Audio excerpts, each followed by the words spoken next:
Bien, buenas tardes a todos. Antes de comenzar y de leerles mi ponencia, bueno, quiero pedir dos cosas. La primera, bueno, si todos se pueden parar, por favor. ¿Pueden parar? ¿Pueden parar? Esto me parece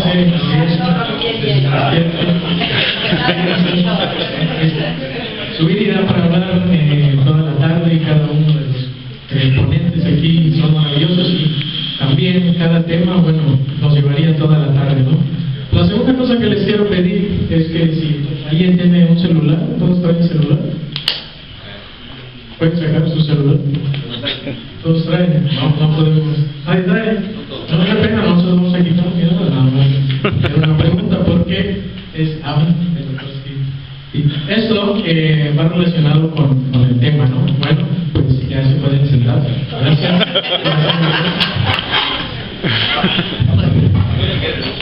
Claro.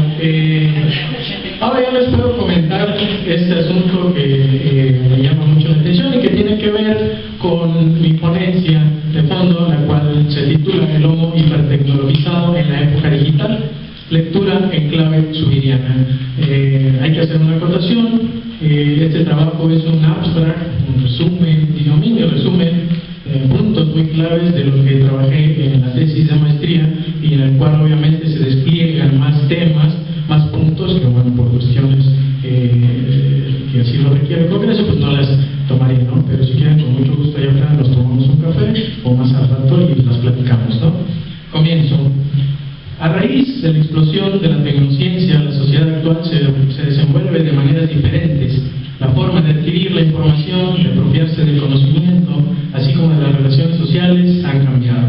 Tanto la realidad como la vida humana se ven modificadas de manera precipitada, y estas son mediadas por una aluvión de aparatos, bienes, servicios, cacharros inteligentes, etcétera, que son en su mayoría proporcionados por la ciencia y la tecnología. ¿Qué características tiene esta sociedad? Individuo y sociedad son afectados por la tecnociencia. ¿Hasta qué punto configura esa realidad tecnológica al hombre actual? Bueno, estas y otras preguntas son las que trato de justificar aquí. Se tratará de describir y defender que la tecnociencia configura, este es el punto importante, una persona diferente. Es así que se llamará este tipo de sustantividad humana Homo hipertecnologizado. Para ello se utilizará como herramienta teórica la filosofía de Javier Zubiri. Apartado 1. La novedosa realidad llamada época digital. Con los avances tecnológicos y científicos en la sociedad se ha generado un conocimiento mayor sobre la realidad que nos rodea. El mundo no es aquello inhóspito y misterioso que había que explicar por medio de fábulas, mitos o leyendas. Se tiene más control sobre la naturaleza, se le explota asegurando así la supervivencia del hombre en la tierra. La vida humana, se puede decir, es más placentera gracias a todos los aparatos, medicinas, bienes y servicios que proporciona la tecnociencia. Mejores viviendas, transportes, aparatos para almacenar alimentos, máquinas que ayudan a las labores del hogar, etc. También la comunicación entre los hombres es cada vez más rápida y eficaz. Las computadoras con acceso a la red son prueba de la magnitud del desarrollo tanto científico como tecnológico que la sociedad tiene actualmente. Hoy en día se puede enviar gran cantidad de información con tan solo apretar un botón y casi al instante llega a cualquier parte del mundo. La forma en que se va desarrollando la sociedad es interesante. Tanto las relaciones como la manera de ver el mundo que nos rodea van a estar permeadas por una visión tecnológica, suponiendo muchas veces que siempre ha sido así, que es la mejor forma de realidad. Las personas usan las computadoras con acceso a la red principalmente para trabajar o divertirse. Los estados y las compañías privadas usan las tecnologías para hacer más fáciles los trámites burocráticos. Ahora se puede pagar los servicios básicos por medio de la red y de manera automática, la luz, el agua, el teléfono, entre otras cosas. Ya no es necesario que una persona brinde atención porque la máquina cumple con esa función. Casi todas las actividades que hacen las personas están relacionadas de cierta forma con algún dispositivo electrónico o mecánico. Desde las labores más sencillas, como calentar la comida, hasta pagar un boleto de estacionamiento, son intermediadas por alguna clase de máquina. Esta es la realidad en que le toca vivir al hombre del siglo XXI, llamada época digital. Con respecto a nuestro presente, la era digital, la época digital, se abre una nueva forma de entender el mundo. ¿Qué caracteriza a la ED es la etapa de la humanidad en donde los avances científicos tecnológicos envuelven la mayor parte de la vida. La educación, la economía, la información, comunicación, sociabilidad son algunas de las circunstancias mediadas en relación con la sustantividad humana. La forma de entender y conocer el mundo ha cambiado en el presente. Así la vida de la sustantividad humana se mueve en esta realidad novedosa, en donde ciencia y tecnología están por todos lados. Cuando se habla de realidad en el presente trabajo, bueno, se entenderá así. Realidad, para ser más fiel al pensamiento subiriano, la realidad es aquello que es desuyo de los sentidos. Cito a Zubiri. Esta es la nueva formalidad de realidad o realidad. Inmediatamente voy a dar razón de este neologismo, realidad, que me he visto obligado a introducir en la descripción de la formalidad de la aprehensión humana. Dado el carácter completamente distinto que el término realidad pueda tener en el lenguaje vulgar y aún en el filosófico, a saber, realidad allende a toda aprehensión, el término realidad puede servir para evitar confusión. Pero hecha esta aclaración, emplearé los dos términos indiscernidamente. Realidad significa aquí simple realidad, simple ser de suyo. Fin de la cita. Esto quiere decir que la realidad es algo sentido, es una formalidad de alteridad. La realidad se siente en impresión de realidad y por lo tanto es formalidad del mismo de suyo, pero es sentida la impresión de realidad por la sustantividad humana y solo en impresión de realidad, ya que el puro sentir solo se da en los animales. Realidad es algo intelectivamente sentido en las cosas, es sentido y lo es en la cosa. También se quiere hacer notar que la realidad no son entes, como se venía pensando, ¿no?, en la historia de filosofía. Este modo de abordar la realidad lleva a un equívoco, pensar que la realidad se puede identificar para acceder a ella. Y citando Zubiri, lo primero de las cosas no es ser entes, sino ser realidades. La realidad es, mucho menos es aquello allende a la aprehensión. La siguiente cita explica esto mejor. Realidad no es algo a lo que hay que ir, sino que es primariamente algo que ya se está y que, como veremos, nunca se dejará de estar. Al aprender sentientemente una cosa real, estamos ya intelectivamente instalados en la realidad.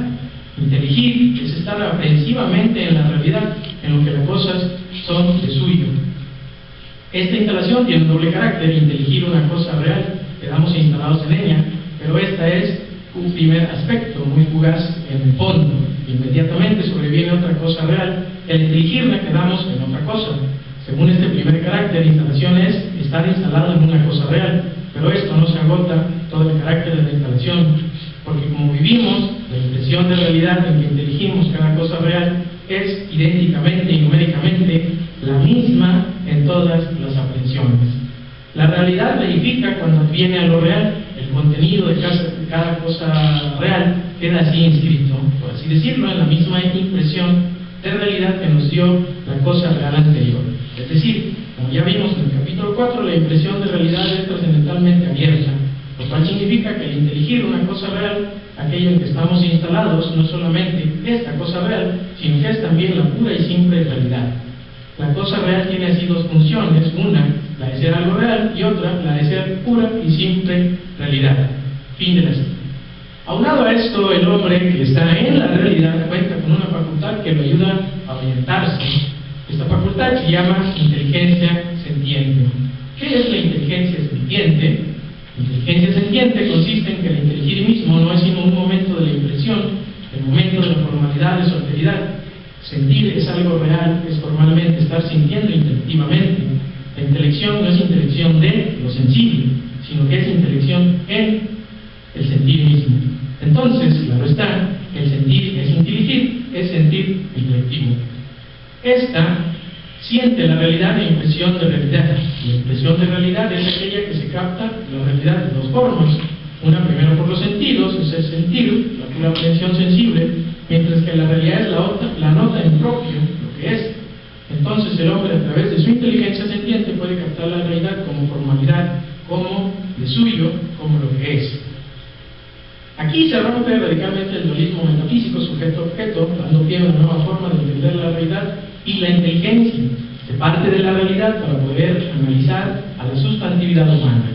Lo primero es la realidad, solo hay ser porque hay realidad. Por lo tanto, realidad en el sentido subiriano es el término que será de ayuda aquí. ahora hay que dar un paso más. La sustantividad humana vive en una realidad llamada era digital. En ella los avances científicos y tecnológicos configuran el presente. Para proseguir es necesario explicar tres conceptos: ciencia, tecnología y técnica. ¿Qué es la ciencia y qué es la tecnología?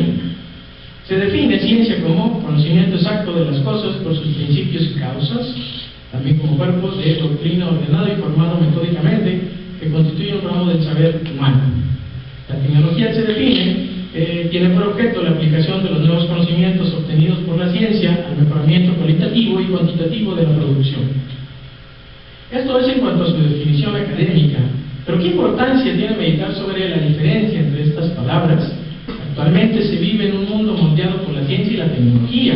Esto es claramente visible en la realidad cotidiana. El hombre actual toma como algo ultra obvio su relación con la ciencia y la tecnología, tanto así que pocas veces se detiene a reflexionar sobre su entorno, que es en exceso tecnologizado.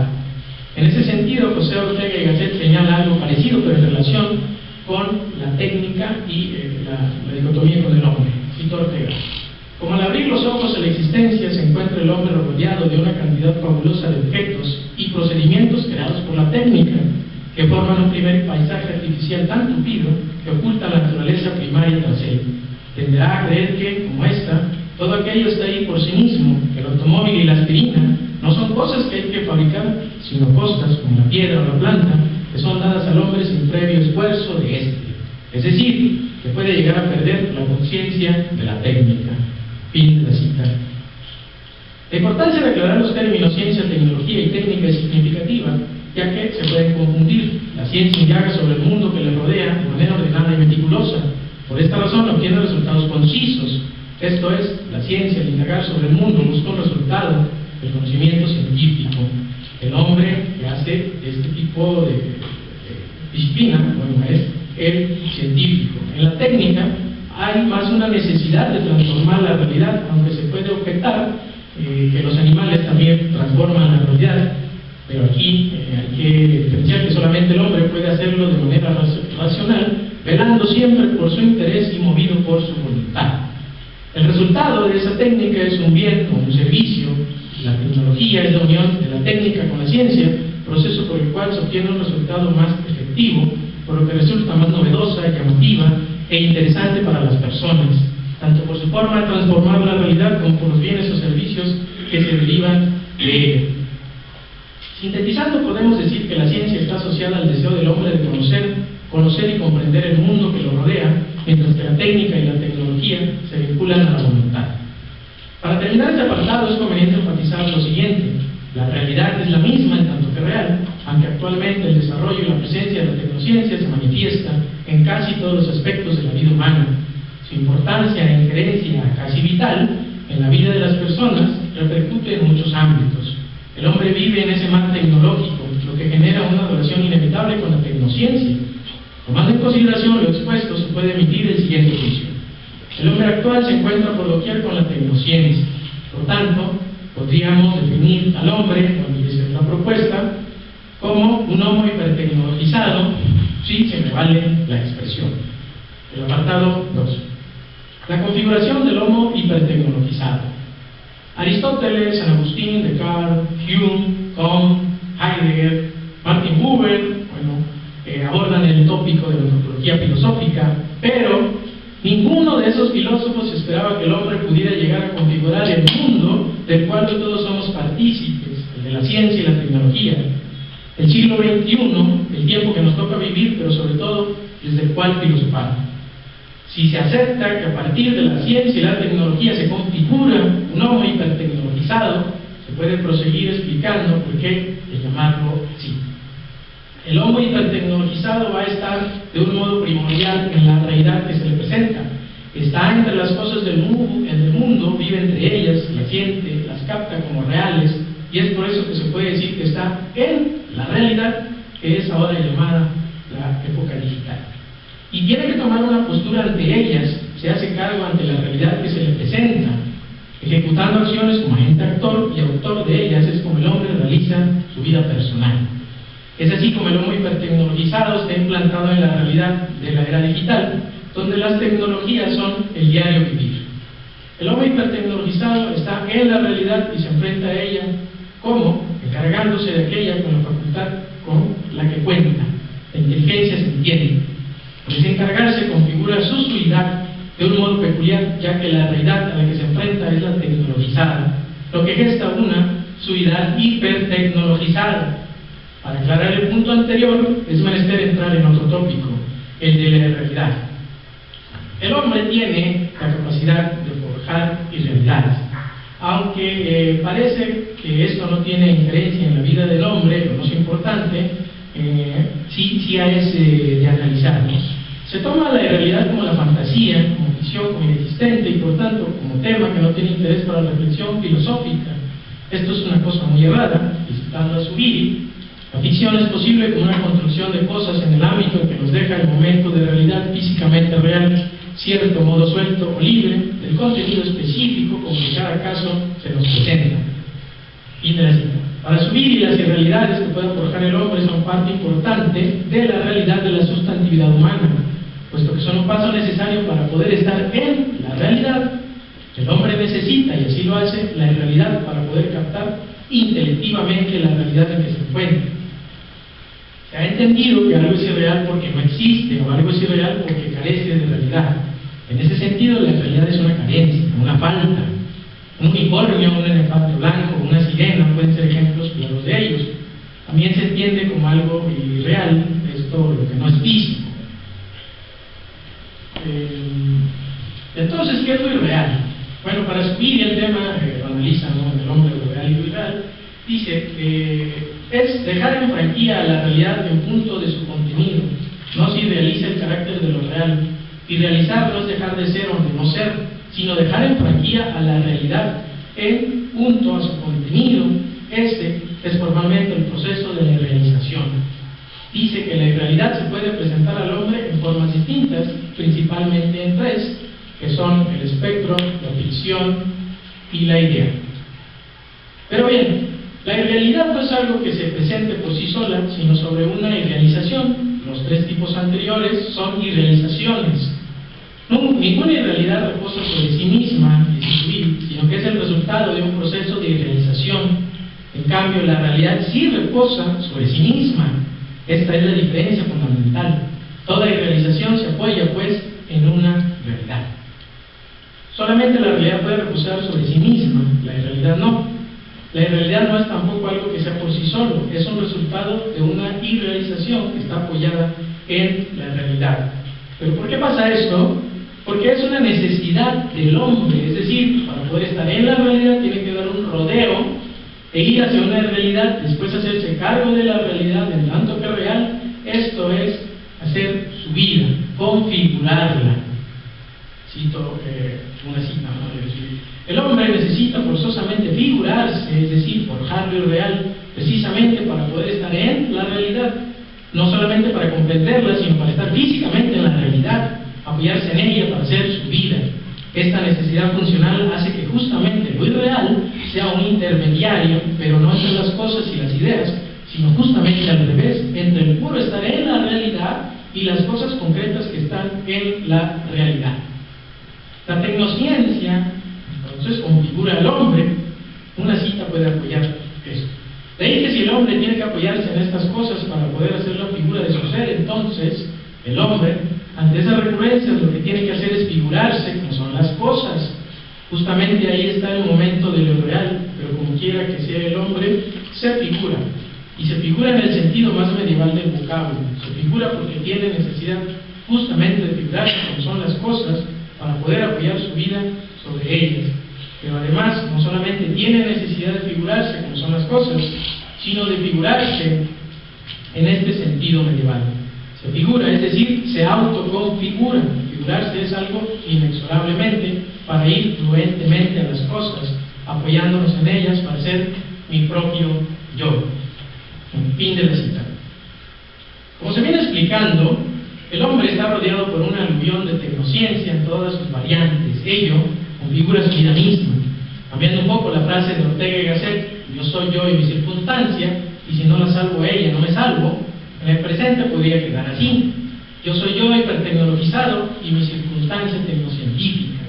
La ciencia y la tecnología han dado un gran avance en la conformación del hombre, así como de la sociedad. Gracias a ello las personas viven más, cuentan con hospitales y es, bueno, muy benefactora para la vida humana. Eso no está en tela de juicio, porque está bien claro que sin aquellos avances la sociedad en que nos desarrollamos no podía existir. A lo que dirijo la mirada específicamente es como aquella tecnociencia que está configurando al hombre, y lo de configurando ya se explicó en la cita anterior. El hombre hipertecnologizado se encuentra viviendo en la realidad tecnologizada que ahora se llama época digital. El preguntar sobre la realidad del hombre es una preocupación personal muy fuerte. Aquí quisiera recuperar, ya para terminar, a dos filósofos que no están alejados de nuestro tiempo y que también se preguntan de otra manera por la realidad que nos toca vivir. Una es de O'Neill. Por eso, a estos años en que vivimos, los más intensamente técnicos que ha habido en la historia humana son los más vacíos. Perdón, este es de Ortega, la otra es de O'Neill. Asistimos a un cansancio cultural en lo que concierne al interrogarse